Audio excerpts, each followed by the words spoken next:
안녕하세요. 하이닥이 간다 아나운서 박은보입니다.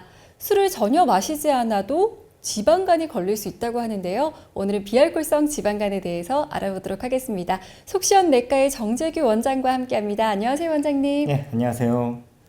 네, 정말 술을 평소에 드시지도 않고 전혀 입에도 안 대셨다는 분들이 지방간에 걸리는 경우가 있더라고요. 이런 분들은 조금 억울할 것도 같은데 실제로도 이렇게 비알코올성 지방간이 걸리시나요? 네, 그렇습니다. 많은 분들께서 건강검진을 받고 간 수치 이상으로 내원하여 지방간 진단을 받습니다. 그래서 지방간이 있어 간 수치가 오른 것 같습니다 라고 말씀드리면 보통 처음으로 하는 말씀이 저는 술도 전혀 안 마시는데요 라고 하시는 분들이 계십니다.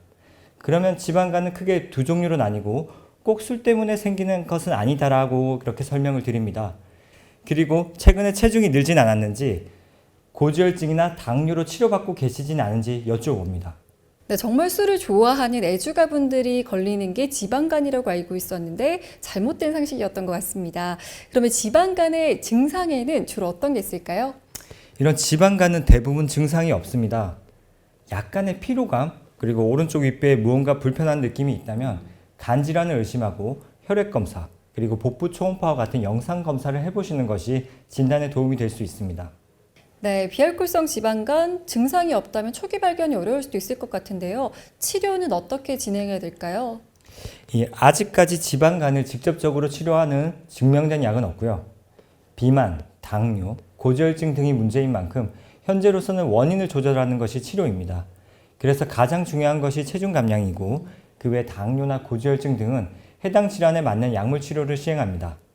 네, 지방간을 치료하는 직접적인 치료약이 없다는 게 좀 놀라운데요. 그렇다면 지방간, 평소에 예방이 정말 중요할 것 같다는 생각이 듭니다. 어떻게 예방할 수 있을까요? 비만, 당뇨, 고지혈증과 같은 대사증후군의 위험 요인들을 줄이는 것이 중요합니다. 이를 위해서는 운동과 식생활 개선을 통해 적정 체중을 유지하는 것이 필요한데요. 이런 식생활 개선 방법으로는 과식을 피하고 영양소가 균형 잡힌 식사를 하는 것이 중요하고요.